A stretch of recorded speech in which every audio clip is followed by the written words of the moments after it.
Vitajte v historickej radnici pri téme rozhovory na mieste v radnici, kde stretávame prezidentov, ambasádorov, riaditeľov, ľudí, ktorí milujú Košice. No a dnes mojím hosťom bude človek, ktorý je veľmi vzácny, pretože jeho púť, ktorú ja už ako primátor poznám, je naozaj mne srdcu veľmi blízka. A mojím hosťom dnes tu v historickej radnice v Bielom salóniku bude pán riaditeľ štátneho divadla, dnes už Národného divadla v Košiciach, Ondrej Šot. Ondrej Šot, vitajte. Ďakujem veľmi pekne za Som veľmi rád, že ste prijali moje pozvanie. Budeme sa rozprávať o vás, o Košiciach, o tom lokálpatriotizme, o vašom srdci v Košiciach. Samozrejme, budeme sa baviť aj o tom, ako dlho vám trvalo a čo všetko trebalo urobiť preto, aby štátne divadlo sa vrátilo k svojmu pôvodnému názvu, a to je Národné divadlo v Košiciach.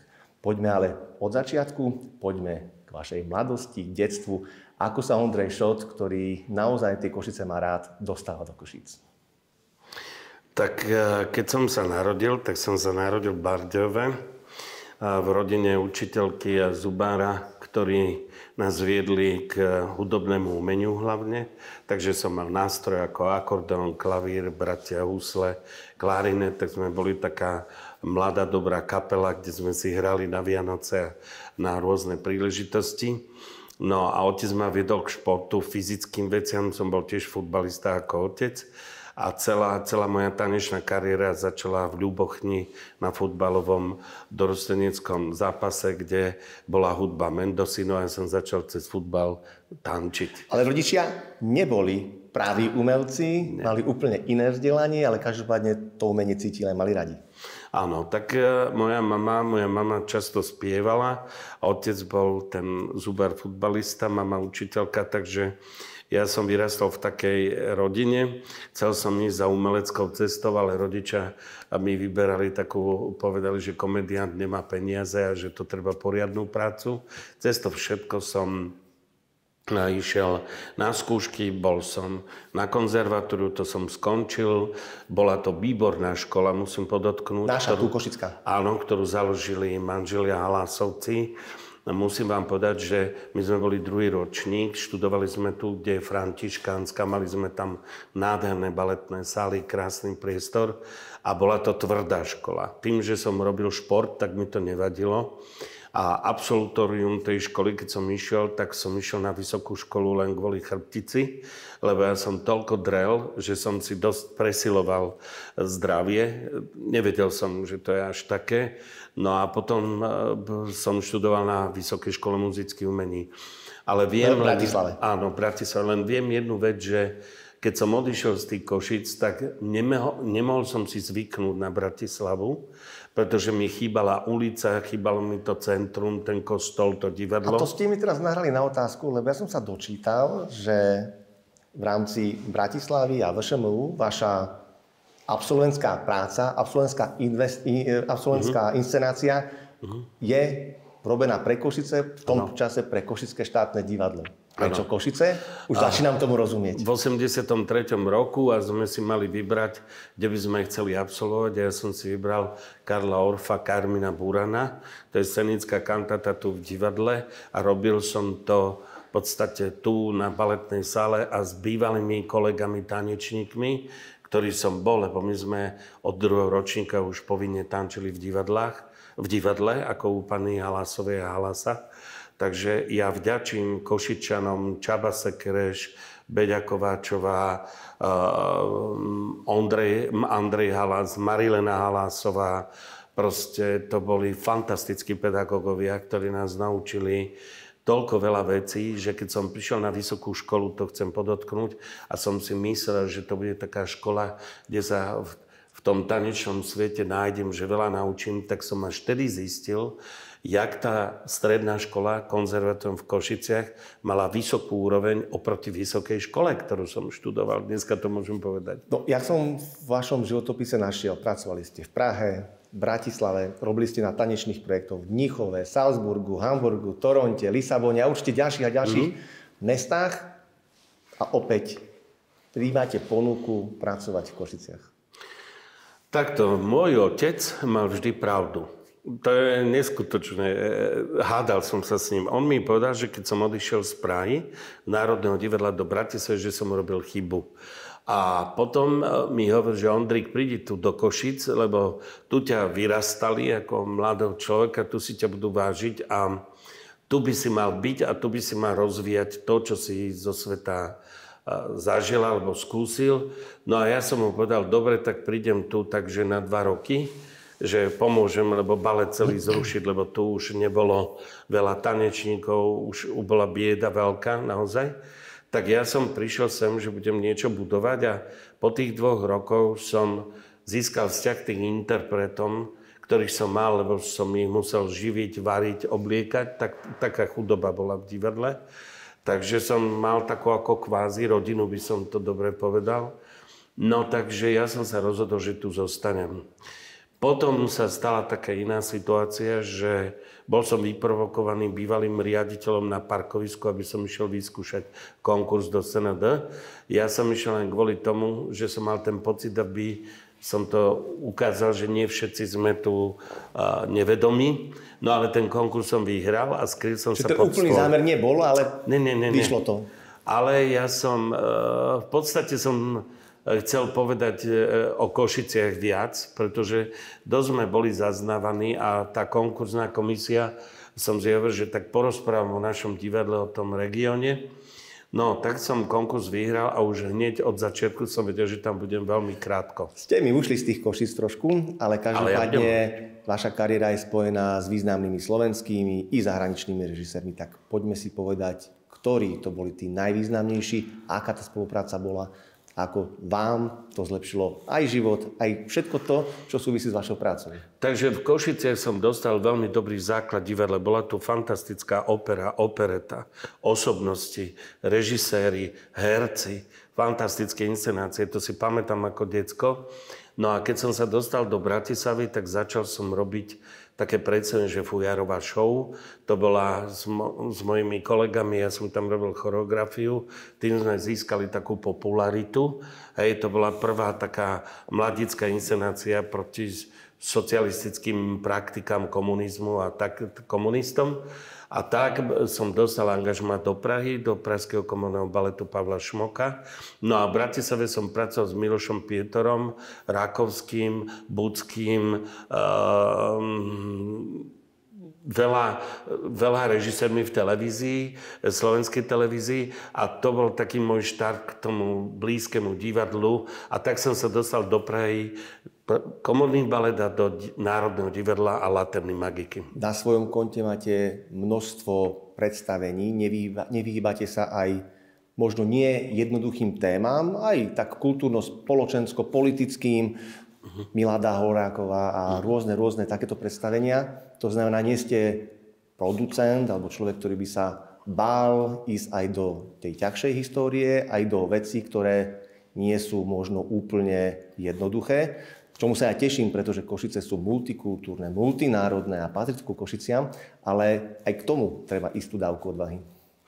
Ja strašne cítim s divákom. Ja som taký empatický v tom, že to divadlo mám rád tak, ako vy máte rád svoje dieťa. V tom je ten rozdiel, lebo ja divadlo nepoužívam pre svoje ja, ale ja slúžim divadlu, hej, a slúžim interpretom, naozaj. A v tom je ten rôzny postoj. A tie veci, ktoré ja vytváram na základe tlaku, ktorý vidím okolo seba, lebo ja si myslím, že umenie a tie strety vášne a by som povedal také dramatické a emocionálne, ktoré sa dneska aj na uliciach odohrávajú. Ja si myslím, že sa to má odohrávať v divadle, pretože my sme slobodní umelci, my nie sme ohraničení, že nemôžeme niečo spievať, hrať alebo nemať rôznu dramaturgiu, že by niekto od 89. roku vstúpil do našej slobody, to sa ešte nestalo. A tieto predstavenia sú zrkadlom spoločnosti. To znamená, to je pre mládež, pre starých. Treba tým ľuďom ukázať, ako to bolo. Nie ako to hovorí niekedy televízia alebo rôzni ľudia momentálne, ale treba nájsť tú podstatu tých predstavení a veľmi sa mi páči, že aj denník Anny Frankovej, aj Milada Horáková precestovali veľa štátov okolo nás A to sa mi veľmi páči. Istým spôsobom ste mi povedali, čo pre vás divadlo znamená. Hovorí sa, že divadlo znamená aj svet ako taký. To znamená, poďme si rozprávať o Košickom divadle, či je svetovým a či naozaj dobíja svet. Takže Košické divadlo od svojej histórie, keď sa postavilo v podstate za 2 roky, historicky je neuveriteľné za taký krátky čas. To sme pred 125 rokmi. Áno, 125 rokov dozadu. Ináč presne, teraz v tomto roku. Tak si predstavte, že keď bolo Československá, bola taká kniha vzácnych historických divadelných budov, tak Košické divadlo bolo ako jedno z najvýznamnejších reprezentantov divadelnej architektúry vôbec v európskom ponímaní. Ten architekt Lang, ktorý mal český pôvod, pracoval na divadle v Košiciach, pracoval v Budapešti a vo Viedni. To je taká spojitosť zaujímavá. A čo je najkrajšie, to, že to divadlo máme prekrásne. Ako fakt. To divadlo má najlepšiu akustiku, to znamená, vy počujete pianissimo vzadu na javisku. To divadlo má v sebe krásne čaro magické, historické a je takým reprezentantom, že len človek, ktorý pracuje v umení, teraz prídete do Spojených štátov alebo do Mexika, alebo kde chcete, do Saudskej Arábie a ukážete tým priateľom, čo sedíte pri stole, kde pracujete a každému padne sánka. Je to určite spojené aj s tým, že vlastne rozprávame sa o roku niekde 1900. V tom čase v Košiciach meste je Theodor Münster, ktorý je mešťanostom, richtárom. Je to človek, ktorému môžeme vďačiť za to, ako naša hlavná ulica vyzerá. Čiže naozaj to bolo spojenie ľudí, ktorí boli vizionármi a chceli, aby tie Košice, nielen budovy, ale samotné mesto vyzeralo nádherne. To bolo tých 125 rokov dozadu. Ano. Samozrejme, musíme hovoriť aj o storočnici, ktorá je tu teraz. A potom aj, určite by sme mali vynechať aj 80 rokov od toho, kedy začalo divadlo pracovať už trošku v novom režime. Takto 80 rokov je výročie toho slovenského divadelníctva tuto v Košiciach, ktoré v podstate viete, že tu hral v maďarskom jazyku, nemeckom jazyku a keď povieme o slovenskom jazyku, o slovenskej inscenácie, čo začínalo to divadlo Kocúrkovom, symbolicky veľmi aktuálnym, si myslím aj dnes v našej spoločnosti. Takže história sa vždy opakuje, áno, to nezmeníme. Takže to je tých 80 rokov. A čo je najkrajšie, že tá hlavná ulica u nás, keď sedíte za kýmkoľvek cudzincom a je tu život na tej ulici, tak každý sa tu cíti ako doma. Neskutočne sa mu to páči, ten kostol, divadlo, vôbec celé to námestie a celá tá hlavná ulica je centrom srdca Košíc a je to strašne krásne. Vaše projekty sú dosť multimediálne, dokážu diváka vtiahnuť do deja. Do akých projektov ešte ako riaditeľ teraz v súčasnosti máte chuť alebo ambíciu ísť? Takto, ja mám strašne rád konfrontáciu so svetom. Teraz budeme mať premiéru s top choreografom sveta, ktorý naozaj nepracoval o okolitých štátoch. Volá sa Akram Khan, ktorý robil napríklad pre ľudí olympiádu, keď bola v Londýne vo Wembley na štadióne celú.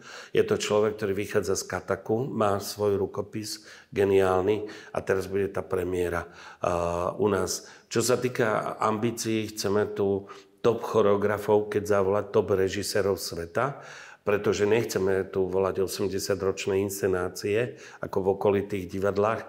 Chceme naozaj súčasné hviezdy tu zavolať, ktoré podporujú ten región a vôbec umenie v divadle. Teraz budeme mať premiéru koncom januára s Národným divadlom Budapešti, čo máme memorandum Rómea a Júlia, kde sme riešili, že na začiatku na tej premiére a repríza bude Rómeo Maďar, Júlia bude Slovenka, opačne Kapuletovci, Montekiovci a tlačovú konferenciu robíme na hranici, čo považujem za dôležité, lebo umenie spája. A veľa ľudí si myslí o tých umelcoch, že majú politikárčiť, ale my sa spájame. To, čo politika rozdeľuje, umenie spája. To isté deti, detský divák a v podstate umelci by mali spájať celú Európu. Teda logická otázka, ako by malo vyzerať moderné divadlo moderný spôsob účinkovania? Moderné divadlo je veľmi dôležité pre súčasného diváka. Potom je klasické divadlo, romantické divadlo, barokové divadlo. To sú tie žánre a ťažko mladého človeka oslovíte hneď klasickým dielom. Prvo musíte osloviť divadle niečím, čo je súčasnosť, čo sa jeho týka. A potom on, keď sa mu to veľmi zapáči, ide aj niečo iné. Najväčšia reklama je divácka reklama. Tí ľudia, ktorí sú na predstavení, sa im to páči a navzájom si zatelefonujú a hovoria o svojich zážitkoch. Teraz mi prišla na otázka, už sa usmievam, lebo precestovali ste celý svet, videli ste divadiel mnoho. Aký je košický divák? Ježiš, to je úžasný divák. Viete, tak ako hovoria o tých Košičanov, že sú takí srdeční, otvorení. Ako keď to vidím na maratóne a všetci stoja a tlieskajú. Áno. Sú naozaj, Košičania majú takú zvláštnu mentálnosť, že sú hrdí na to, že sú Košičania. To málo kde nájdete, že sú hrdí na štát alebo mesto. V zahraničí je to automatické, u nás na Slovensku nie, ale je to taký košický, šracovský sa to hovorí a čajovský v ženskom. Je to taký aj slovník a tí ľudia veľmi obdivujú tam, kde sa narodia. To znamená, sú hrdí na to mesto, to je veľmi dôležité, páči sa im to a v divadle divák je úplne otvorený, srdečný. To znamená, diváka nikdy netreba podceňovať, lebo u nás divák všetko vidí a všetko cíti. Ako sa myslí, že to nevidí, on vidí. A tí ľudia sú nám veľmi vďační. Z toho ja mám radosť tých divákov a Košičanov vôbec, že nás držia s tou kultúrou, že aj v ťažkých časoch chodia nás podporovať do divadla. Aj my v ťažkých časoch sme vysielali 11 online premiér pre týchto ľudí v covidovom období. A ja verte mi, že každého diváka, čo je v Košice aj mimo, ale tak tých Košičanov by som objal, keď príde do pokladne, si kúpi sám lístok, alebo má záujem si niečo pozrieť. A to je krásne na našich ľuďoch v Košiciach. Ja som v úvode hovoril o tom, že budeme sa rozprávať aj o tej ťažkej púti, lebo ja viem, že bola ťažká. Strávili sme mnoho času diskusiami, ako zmeniť názov, ako sa vrátiť k pôvodnému názvu zo štátneho na Národné divadlo Košice. Ja si pamätám, že aj my ako mesto Košice, mestské zastupiteľstvo prijalo deklaráciu, prijalo uznesenie, aby sme pomohli túto púť naplniť, ale o tom sme veľa rozprávali, ale podľa mňa štandardný Košičan, bežný Košičan, človek, ktorý má svoju každodennú prácu, nemôže tušiť, koľko slov, koľko ciest do Bratislavy trebalo absolvovať. Je to na kilometre, môžem to povedať, lebo som jazdil súkromným svojím autom. Je to asi 48 000 kilometrov za 3,5 roka. Naozaj to nie je falš, fakt. Druhá vec, ktorá je na kilometr, druhá vec je to, že my sme, Košice ako mesto, fungujeme aj v neprajníctve v Slovenskej republike. Je to smutné, ale všetko, čo tu sa nám udeje veľmi dobre, tak je buď zhodené, alebo závistiváhodné, alebo neprajnícke. Čiže to, že v Košiciach, predstavte si, v inštitúcii, ktorá my máme 6-krát sa menil politický názov, tak napríklad máte v Bratislave Národné divadlo, ktoré bolo mestské a národné a sa nemenil názov. Ani kostola sa nemenil názov z tej Alžbety, aby to bolo iný typ kostola v socializme. A toto mi príde také scestné, lebo to divadlo sa postavilo ako národné, bolo národné a si myslím, že tak ako celá Európa po socializme vrátila tituly všetkým divadlám, ktoré boli tak postavené, tak právom to patrilo aj Košiciam. Takže bolo to veľké boje, by som povedal, komunikatívne. A musím byť vďačný naozaj bývalej ministerke kultúry Milanovej, ktorá do určitej miery dostala v sebe to pochopenie, ten vnútorný jej názor sa stotožnil s tým, že má to tak byť, že má sa to tak vrátiť a to sa nám tak stalo. A si myslím, že sme vrátili v podstate to divadlo k jeho pôvodnej histórii. Vrátili sme to kolegom, všetkým umelcom, mestu, Košičanom a my sme veľmi šťastní, že to je. Máme teda 100 rokov výročia nášho Národného divadla. akých bude ďalších 100 rokov? Čo do ďalších 100 rokov si zaželať a prežije naše Národné divadlo ďalších 100 rokov? Divadlo prežije, lebo aj za vojny prežilo a my sa toho nebojíme. Tá ekonomická situácia, ktorá je stále teraz horšia a horšia, budeme musieť vydržať asi 3 roky. Ja to tak počítam, možno potom bude úplne dole, možno trošku sa nadýchneme. Musíme sa na to prispôsobiť. To je veľmi dôležité. A divadlo bude fungovať a máme nádherné sny a máme nádhernú dramaturgiu a aj komunikáciu s Európou, so svetom. Príklad ako opera, keď ide do Národného divadla do Prahy, zase pôjde Kráľ Roger, čo je veľmi dôležité, že na tých festivaloch dostaneme ceny, ocenenia laureátov, novinárov. A ja si myslím, že to je úžasné, že tie Košice sa prostredníctvom profesionálneho divadla dostávajú do európskeho rozmeru, do sveta. To je krása. To nie každý môže o svojom divadle povedať. Je to aj želanie do ďalšej stovky, želanie Ondreja Šota, ako by divadlo nielen malo prežiť, ako by malo byť úspešné. Ja sa modlím, aby nebola vojna, ja sa modlím, aby tu nič nám zle sa nestalo, lebo tí naši tradície, otcovia, čo nám vytvorili a my, čo spravujeme a vytvárame ďalej, aby tu naozaj nič zle sa nestalo, aby sme mohli rozvíjať tú kultúru v Košiciach a toho košického diváka a náš ako Košičanov. Pán riaditeľ, som presvedčený, že veľa pracujete, že divadlo naozaj zo srdca milujete, ale kde relaxujete? Ktoré je to obľúbené miesto v Košiciach? Ja milujem prírodu okolo Košic. Ja sa vyveziem hoci kde, na hociaký kopec. Ja milujem všetko na juhu, na východe, na západe Košic. Je tu strašne veľa krásnych vecí. Máte tu jazera, máte tu nádherné... Máme. Áno, máme tu jazera.